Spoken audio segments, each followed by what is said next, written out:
সারা বছরের জন্য সংরক্ষণ করতেছি। এটা কি সবাই জানেন? আমি এই কচি কাঁঠাল বা এঁচড় ভীষণ পছন্দ করি। সারা বছর সংরক্ষণ করে খাবো, সেজন্য আজকের এই আয়োজন। আমি সারা বছর এই এঁচড় বা কচি কাঁঠাল খাওয়ার জন্য এইভাবে এয়ারটাইট বক্স অথবা পলিব্যাগে করে ডিপ ফ্রিজে সংরক্ষণ করি। একদম শেষ দিন পর্যন্ত একেবারে সুন্দর থাকে, একদম ফ্রেশ থাকে। তো এই সুন্দর একটা কাঁঠাল নিয়েছি, এটা আমাদের গাছের কাঁঠাল। তো এবার গ্রামের বাড়ি থেকে আসার সময় নিয়ে এসেছি। তো এটাকে আমি একদম সুন্দর করে কেটে নিচ্ছি।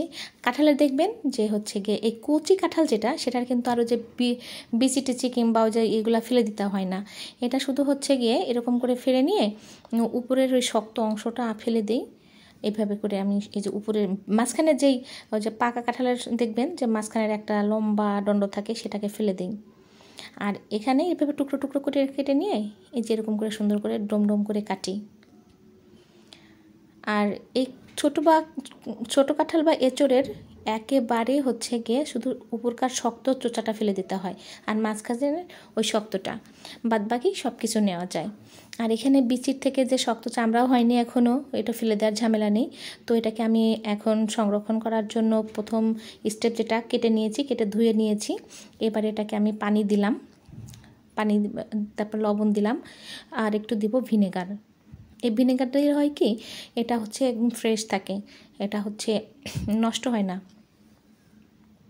কচি কাঁঠাল কাটার পরে দেখবেন একটু কেমন কালারটা যেন চেঞ্জ হয়ে আসতে চায়, এর জন্য সামান্য একটু হলুদ দিয়ে নিয়েছি। আর হলুদ দিয়ে তারপর পুরো পানিটাকেই একদম বলগানাইছি টকবক করে। এরপরে ধুয়ে রাখা সেই কাঁঠালের টুকরোগুলো দিয়ে দিলাম। এঁচড়ের এই টুকরোগুলো দেওয়ার পরে আমি একটু উল্টাপাল্টা করে দেবো। উল্টাপাল্টা দিলে এটা হলুদের যে রঙটা, সেটা সব জায়গায় সমানভাবে লাগবে, এবং আমি যে ভিনেগার যে মিশ্রণ করছি সেটার পানিটাও সব জায়গায় ঠিক মতো যাবে। এটাকে কিন্তু ফুটানোর দরকার নেই, এমনি যখন একটু বুদবুদ উঠতে আসবে তখনই আমি এটাকে নামিয়ে ফেলবো। এই যে দেখুন, আমি একটু বুদবুদ উঠছে, তখনই আমি এটার চুলা এখন বন্ধ করে দিব। এবং এই দেখেন, এর থেকে বেশি করব না। এর থেকে বেশি করলে কি হবে, এটা কেমন যেন একটা স্যাঁকড়া স্যাঁকড়া গলে যাবে। আমি চুলা বন্ধ করে দিয়েছি। এবারে যে একটা ছাঁকনিতে আমি তুলব। সম্পূর্ণ কাঁঠালগুলো এই ছাঁকনিতে তুলে নিয়েছি।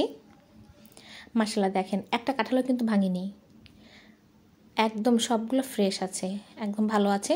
আর এটা কিন্তু সিদ্ধটা ওইভাবে হবে না, জাস্ট গরম পানিতে দিয়ে একটু বলক আসবে না, মানে বুদবুদ আসবে, তখনই নামাই ফেলবো।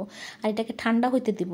ঠান্ডা হওয়ার পরে আমি যেরকম করে পলিব্যাগে, আপনারা জিপার ব্যাগ নিতে পারেন, পলিব্যাগ নিতে পারেন, অথবা আমার মতো এরকম এয়ারটাইট বক্সও নিতে পারেন।